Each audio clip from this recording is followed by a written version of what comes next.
شروع اللہ کے پاک نام سے جو بڑا مہربان اور نہایت رحم کرنے والا ہے۔ السلام علیکم۔ ایک مرتبہ کچھ یہودی دربار خلافت میں آئے اور ایک صحابی سے سوال کیا، تمہارے قرآن میں حضرت سلیمان پیغمبر کا تذکرہ ہے کہ جب آپ لشکر کے ہمراہ تخت پر سوار ہوا میں آ رہے تھے، آپ کا گزر وادی نمل سے ہوا تو اس وقت ایک چونٹی نے اپنی قوم کو ڈرایا تھا اور کہا تھا، اے چونٹیوں، اپنی اپنی بلوں میں داخل ہو جاؤ، کہیں سلیمان کا لشکر تمہیں روند نہ ڈالے۔ ہمارا سوال صرف یہ ہے کہ اس چونٹی کا نام کیا تھا اور حضرت سلیمان کے ساتھ کلام کیا تھی؟ اگر ہمیں اس کا جواب مل گیا تو ہم مسلمان ہو جائیں گے۔ اس صحابی نے جواب دیا، اے بندہ خدا، یہ کیسا سوال ہے؟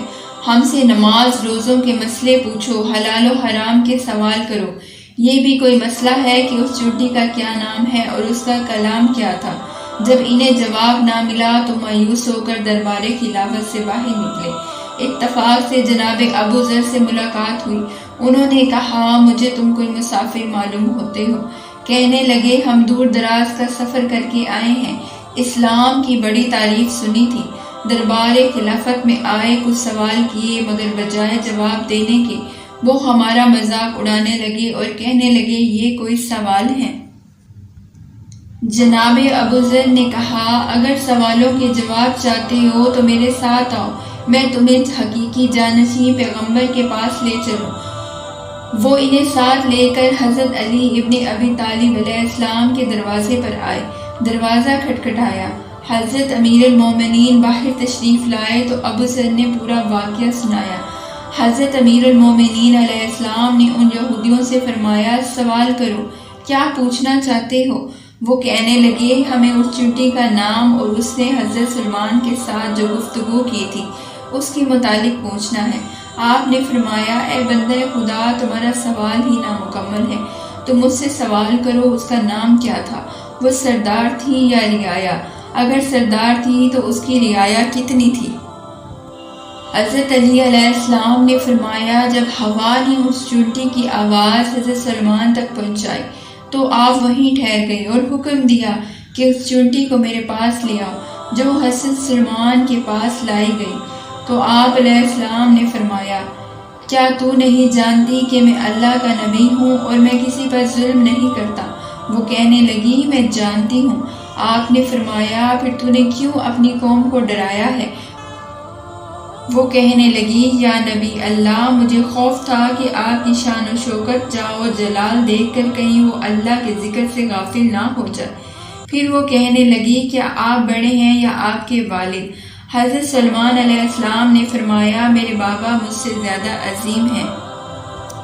وہ کہنے لگی، آپ کے نام کے حرف 5 کیوں ہیں اور آپ کے والد کے نام کے حرف 4 کیوں ہیں؟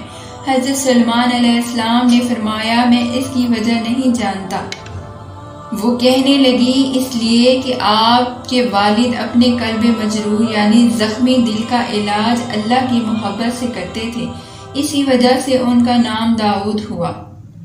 علامہ مجلسی اس حدیث کی تعویل میں فرماتے ہیں کہ چونٹی کا کہنے کا مقصد یہ تھا کہ آپ کے والد سے ترک اولیٰ سرزد ہوا، جس سے ان کا دل مجروح ہو گیا، جس کا علاج انہوں نے خداوند تعالیٰ کی محبت سے کیا، اور آپ چونکہ اس سے سالم اور محفوظ رہے، جس کی وجہ سے آپ کا نام سلیمان ہوا۔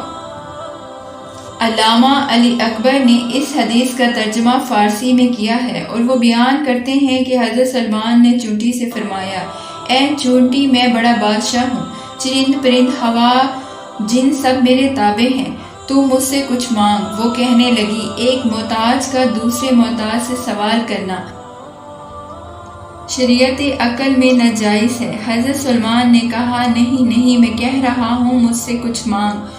وہ کہنے لگی، اگر تم مجھے مجبور کرتے ہو تو میں مانگتی ہوں، میری رزق و روزی میں اضافہ کر دے اور میری زندگی بڑھا دے۔